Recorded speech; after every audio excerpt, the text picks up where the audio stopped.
titingin lang tayo ng motor. Bali, ma'am, babayaran ko naman. 100, okay. First ever Giorno na hinataw. Takbo ng 100. Map speed din, no? So yun, makatingin, malayo-layo pa yung biyahe natin, pero so far so good. Napakasarap gamitin. So ito mga katingin, andito tayo sa Honda. Titingin lang tayo ng motor.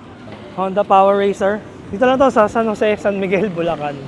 First time natin dito, dumayo pa tayo. From UC all the way para makita yung ano. Ito, ayun. Ayan. Hi. Afternoon. Afternoon. So ito na, nasa loob oh. Ay, good afternoon po. Afternoon. So nakakita pa tayo ng dalawa dito. So ito yung, pati pala yung black brown din yung ano. Brown din pala yung seat. Isa, beige yan. Okay. Sige. Tapos, bali, ma'am, babayaran ko na, ma'am. Yan si Kuya Albert. Bali, hindi pa po activated, no? Opo. Hindi pa. Lalagyan pa lang ng battery. Ayun. Bali, battery niya pala sa harap. Oo. Ko-connect na lang. Ganda ng battery niya, Yuasa.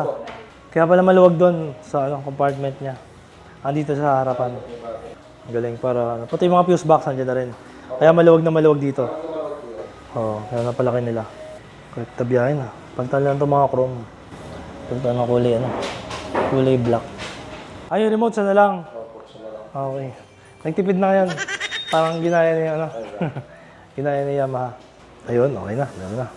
Yung remote niya, pares din ng mga Honda Click. Tsaka ng mga ADB. Yung function. Opo. Libre yung labor, pero yung oil babayaran, no? Tapos pwede na kahit sa ibang Honda yun. Kasi Pwede naman po. kami malayo pa kami. 500 or 1 month yata, tama ba? Oo, sir. Pwede ka mabot ng 500, 1 month na, kailangan mo ng change oil. So lang, gamitin mo kagad, no? Kung hindi, paglagpas ng 1 month, bayad ka na ng labor, tama ba? Opo, sir. Meron po. Ito po. Dali lang gabit. Paano pag bumili pa lang busina, kasya pa, may paglalagay pa? Maluwag pa? Maluwag. Yun, so yung price niya, meron siyang 1 year, 2 year, and 3 year financing. Ayun, 36 months. So try natin for the first time, kung gaano ba kataas tong Giorno. Ayan. So medyo mataas, no? Kasi malapad eh. Malapad yung puwan. Tiptoe tayo. Malapad siya. Pero malapad din yung ano niya. Yung gulay board niya. Ganda.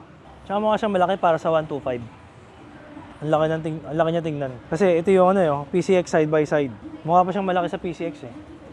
Maganda lang sana, yung chrome lang, pag gusto mo ng pormahan yung chrome. Palitan mo ng black. Tapos ito, LED. Palitan ng LED. Kasi naka-filament type pa yung signal light niya. Pero yung headlight niya is LED na. So signal light lang sa harap. For sure, merong ilalabas ng aftermarket. Pati yung sa likod pala niya. Filament type pa yung bulb niya. So pag nagpalit ka ng LED na signal, papalit ka pa ng relay. Flasher relay. Ganda ng ilaw niya sa likod eh. Classic din eh. Classic na classic eh. Tapos yung likod niya parang talaga eh. Parang best pa yung likod niya. Yung taillight niya. Sa shape. Pati itong shape nito yung headlight niya. Siyempre zero odo. Lumaki. Kaya mataas yung seat height niya. Manipis yung upuan pero ito, ang lalim kasi. Kaya kaya ang taas-taas nung Dalawang helmet ba kasya dyan? I think half face lang kasya dito. Kasi hindi naman siya ganun kalalim eh. So half face lang. Dalawang half face kasya. Pero full face di siya kakasya. Pero premium na premium. Kaya talaga syempre, medyo mas mahal siya ng konti. Premium tapos syempre, yung makina niya upgraded. Okay. Saan lang ang kulang dito? Makuha natin yung resibo, matapos magbayaran at matest ride natin. Pakita natin yung mga display nila rito. Ito po, Wave RS6 disc brake po. Ayan, ito po siya sa installment. Bali, ang cash price po nito, 67,800. Tapos po, ito po yung Winner X Premium. Ito po yung sa installment basis. Sa cash price naman po, 132,800. Ito sir, yung Winner X Standard. Ayan po yung installment basis. Sa cash price po niya, 126,800. Pinakamababa po sa tatlong variant. Tapos yung racing po, 134,800 naman po. Tapos ito sir, wala lang siyang price tag. Natanggal po kasi. 99,800 po, XR150. Kasama na po yung LTO nun. Ito po, sa business model natin, TMX Supremo, 81,800 po siya sa cash. Ito po, TMX sir, 56,900 naman po siya. Kasama na din po yung 3 years po niyang rehistro. Ito po, PCX ABS. Ito po yung installment basis, sa cash price po, 149,900. Ito pong CBS, 133,300 po. Tapos, click 125, sir. Ito. Yan. 84.3 po siya sa cash. Standard po yan. Yung bagong model po ng click 160. Yung bagong labas. Opo. 118,800 po. Tatlong kulay, no? Apo. May blue, orange, tsaka po red. Tapos para makapunta sila rito, paano sila makapunta? Ano mga landmark dito? Pangkaraniwan po kasi namin sinasabi, malapit po talaga sa tulay ng Tigpalas. Baba ng tulay. Malapit sa tulay ng Tigpalas po. Barangay San Miguel. San Miguel. Opo. Okay, waste na lang nila, no? Opo, pwede naman po. Nadidetect naman po yun. INC. INC. Alright. First ride sa Giorno Plus 2025 model. Di yata pwede sa Lady Rider to. Ang taas eh. Naabot ko yung sige. Tiptoe ako eh. Big shoutout sa Honda Power Racer San Miguel, Bulacan.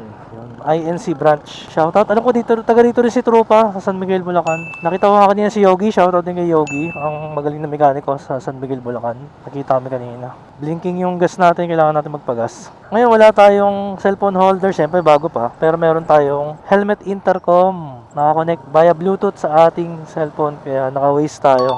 So ito, papatune natin yung suspension nito. Kay EB Moto Tuning yung harapan.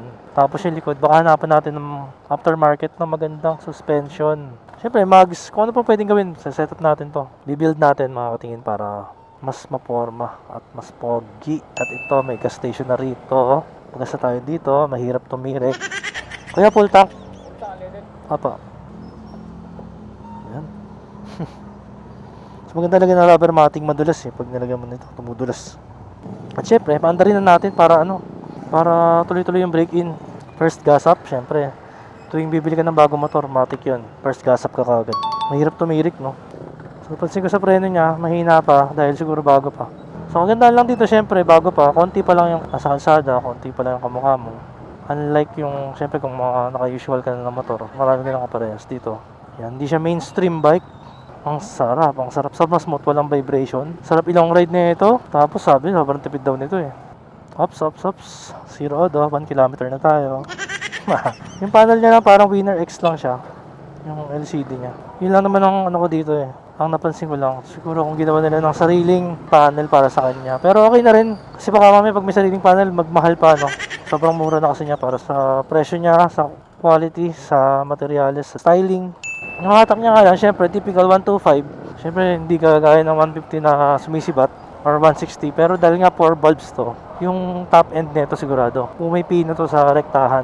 Ayun, kaya di tayo nagpa-reserve dahil napakahirap talagang humanap ng stock. So, kwento ko lang sa inyo, share ko lang sa inyo kung paano tayo nakarating dito sa San Miguel, Bulacan.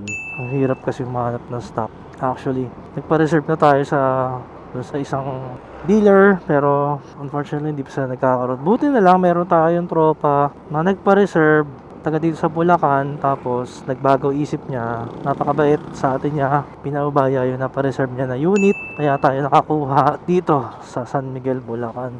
Sobrang salamat sa tropa natin na yun for making this happen. Siyempre kailangan, di ba? Kailangan kung bibili na rin tayo, una tayo magkaroon, di ba? Throttle niya, napansin ko meron talaga siyang delay. Pero possibly dahil bago pa. Kasi kahit yung preno may konting delay. Bago pa kasi. Yun talaga pag bago. So yun, napalong ride pa nga, no? Napalong ride pa nang wala sa oras eh. Grabe yung daan dito. Bypass road yata tawag dito eh. So yun.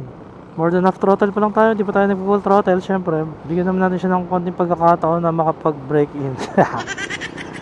Bago natin bigyan ng hard break in. So ito, mga katingin, abangan nyo yung ating ownership review if talagang sulit ba sa presyo niya. Siyempre, binayaran nga pala natin is 104,800 kasi may kasama yung inad yung rehistro. Yun. Hindi siya free registration kasi alam mo naman, isa siyang hot unit. Sure na bestseller kasi pagka sure na mataas ang demand. Hindi free ang registration. Pero minsan, depende na rin sa dealer. Pero sa akin naman not bad. Kasi may iba naman. Na dealer, hindi naman nila lahat. Meron iba, bawal mag-cash, kailangan financing. Marami akong natawagan na ganun. Iba naman dadaan ka sa agent, plus 10, plus 15, ganun. Ito ang masaya sa sa magaan at maliit na motor. Kahit dumaan ka sa mga ganitong kalalang kalsada, wala akong kakabahan. Gusto kong i-upgrade yung niya, front brake niya. Siguro, try natin brake pad tsaka brake master kaya. Kaya lang mahirap pala ito pag nipalit ka ng brake master, no? Walang provision sa brake master, oh. Nasa loob eh. So, mangyari, bubutasan mo pala dito para malabas mo yung brake master. Try lang natin yung brake pad ang palitan natin. So yung height niya halos parang ADB 160 Doon sa lapad ng seat niya. Lapad ng body niya. Kaya minsan, di ba? Ganun talaga, pag gusto mo isang bagay, babiyahe ka, gagawa ka ng paraan. Kita niyo naman, kahit malayo, 60 plus kilometers away from home. Actually, hindi naman siya sobrang layo. Para ka lang nagmaralaki, no? Ayun, si Kuya naka-Vespa na patingin sa atin, no? Nagandahan. Ay! Oh. So may naiwan pa pala doon na kulay black. Pero according dun sa mga staff doon is naka-reserve na daw po yung black. Pero I'm sure magkakaroon pa naman sa ibang dealers ng stock. Kaya lang tayo kasi syempre hindi na tayo makapaghintay. Ang hirap kaya matulog, di ba? Pag hindi ka nakatingin, tapos di sumama sa garahe. Mas masarap yung maisama mo sa garahe pag natingnan. Layo na kahit malayo. Basta importante makatulog na tayo na mahimbing. So matindi natin pinag-isipan, pearl white or beige. So 50-50 ako sa pearl white tsaka beige. Pero ito lang kasi yung available eh. Nakachamba na nga lang tayo, di ba? So yun, nung nakita ko pa lang to sa launching ng Giorno, syempre umattend tayo doon. And thank you sa Honda Philippines Incorporated sa pag-invite sa atin ng launching ng Giorno. And actually sa picture, hindi ko pa masyadong type eh. Pero nung nakita ko na sa in person, talagang sabi ko na wow, ganda pala. Parang gusto ko na ito. Sumagin na sa isip ko. Parang gusto ko na ito. Pa-reserve na kaya ako. Kasi parang matik yun. Alam ko na magiging best seller na naman to. Parang ito na yung papalit kay ADB 160. Alam mo naman, tuwing may bagong labas kasi, syempre hype na hype yung mga tao. Parang si ADB 160, marami na kasing meron. Kaya ngayon, marami na stock sa kasa. Ito, mataas pa yung demand. Kasi balita ko kahit daw sa ibang bansa, mataas ang demand niya. Ito ngayon ang bago nilang laruan na pinapasetup. Shoutout sa mga taga San Miguel and San Rafael. Ngayon kasi nasa San Rafael na tayo. Masaya din yung ganitong bike, yung ganitong scooter na pwede mong i-maximize yung capabilities niya. Sasagad mo siya. Masaya din no? Yun yung first na scooter ko 50cc. Kaya full gas all the way ka sa kanya. Full throttle all the way ka sa kanya. Actually, mananawa ka sa full throttle. And matipid ka sa preno kasi hindi mo na halos kailangan magpreno. Dahil hindi siya ganun katulin. Pero sa lahat ng 125, baka mamaya ito na yung pinakamatulin. Kasi di ba, Honda Click 2 valves lang siya 4 valves. Kaya feeling ko ito na yung mas mabilis to feeling ko Hindi ko lang sure Hindi pa naman tayo nabibigyan ng magandang kalsada kasi daming lubak. Delikado rin bumakbak dito sa Hindi mo kabisado Minsan may tatawid U-turn.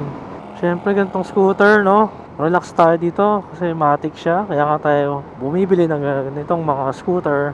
Dahil gusto na natin mag-chill, mag-relax, ayaw natin mapagod. At the same time, pwede mo pa rin siyang dalhin sa iba't ibang lugar. With the right suspension, kaya kong dalhin to kahit saan. With the right tuning ng suspension.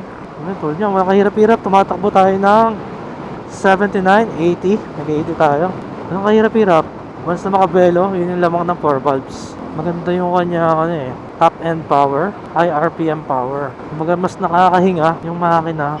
Siyempre sa 4 valves, dalawang intake and exhaust valves. Kaya better flow sa combustion chamber. Wow, naging engine expert Siyempre sobrang tipid, hindi pa nababawasan yung pinakarga natin. Medyo yun lang disadvantage mo sa mga 125 kapag akyatan, for example Marilake. Siyempre, hindi ganun kalakas yung torque. Pero kung flat, ayan, maganda yung performance Ito na nga yung lubakan diba? Oh matindi. Wow, galing, nag-U-turn. Galing nun The challenge is ma-maintain mo yung kanyang RPM. Pero tulad may nag-U-turn sa gitna, diba? Nang bibitin. So yun, makatingin, malayo-layo pa yung biyahe natin. Pero so far so good, napakasarap gamitin. Kanina pa ako bumabiyahe. Siguro meron na ako mga kulang-kulang sang oras. Relax lang. Maganda yung weather ngayon, makulimlim. Ganda ng suspension, ganda ng handling. Para sa akin yung presyo niya na 101.9. Sulit na yun dahil sa premium quality, premium feels sa material na ginamit, styling and performance. Halos lahat complete package na siya. Kung mahilig ka sa mga retro or classic designed scooters, this is the one to get ngayong 2025. Subukan natin yung top speed kasi medyo malubak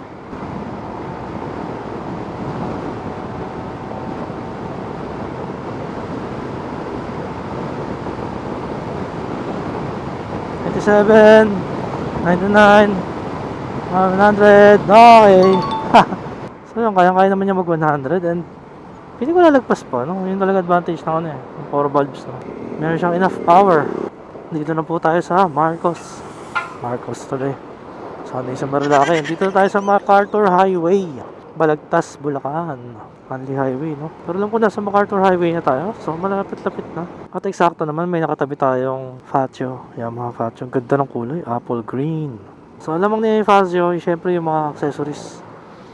Kasi nauna siya sa market, so marami siyang accessories. And yung pagiging compact, mas maliit si Faccio, di hamak kesa kay Giorno. Medyo malapad at mahaba si Giorno. Performance wise, ganda ng hatak talaga ni Giorno, no? Smooth na smooth, sumisipat. Basta makabuelo siya ng mga 60 pataas, oh. Yung first Giorno na binarubal. Gaspol! First ever Giorno na hinataw. Takbo ng 100 top speed din, no?